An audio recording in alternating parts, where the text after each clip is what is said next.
এক রাজ্যে ছিলেন এক অত্যাচারী রানী। তিনি ছিলেন অপূর্ব সুন্দরী, পাশের রাজ্যের রাজকন্যা, এবং রাজা তার রূপে এতটাই মুগ্ধ ছিলেন যে রানী সব অন্যায় না দেখার ভান করতেন। কিন্তু রানী ছিলেন নির্মম, প্রজাদের উপর চালাতেন অকথ্য নির্যাতন। একদিন তিনি এক নতুন ফন্দি আঁটলেন। তিনি ঘোষণা দিলেন যে কুমারী মেয়ে আমাকে এমন এক গল্প শোনাবে যা আমি আগে কখনো শুনিনি, তাকে আমি এ রাজ্যের দ্বিতীয় রানী করব। কিন্তু যদি সে এমন গল্প বলে যা আমি আগে থেকেই জানি, তাহলে তার মৃত্যু অনিবার্য। রাজ্য রানী হবার লোভ সামলাতে না পেরে অনেকেই গল্প শোনাতে আসলো, কিন্তু রানী একটাই কথা বললেন, এই গল্প তো আমি জানি। আর সঙ্গে সঙ্গে সঙ্গে সঙ্গে একটির পর একটি মেয়েকে শাস্তি দেওয়া হলো।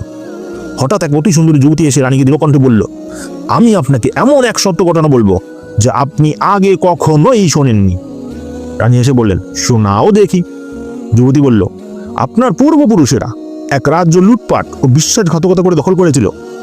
সেই রাজ্যের প্রকৃত রাজকন্যা আমার হওয়ার কথা ছিল, কিন্তু আপনার পূর্বপুরুষেরা আমাদের সব কিছু কেড়ে নিয়েছে।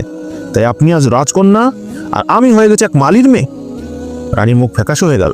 রানী চিন্তায় পড়ে গেল, কারণ যদি রানী বলে হ্যাঁ আমি এই গল্প জানি, তবে রানীর বাবার সত্য প্রকাশ পাবে যে রানীর বাবা এক ডাকাত বংশের উত্তরসূরি, ও রানীর বাবা ওই রাজ্যের আসল রাজা নয়। আর রানী যদি বলে আমি এই গল্প জানি না, তবে যুবতী হবে তার সতীন, দ্বিতীয় রানী। রানী নিজের তৈরি ফাঁদে এবার নিজেই বন্দী হয়ে গেলেন।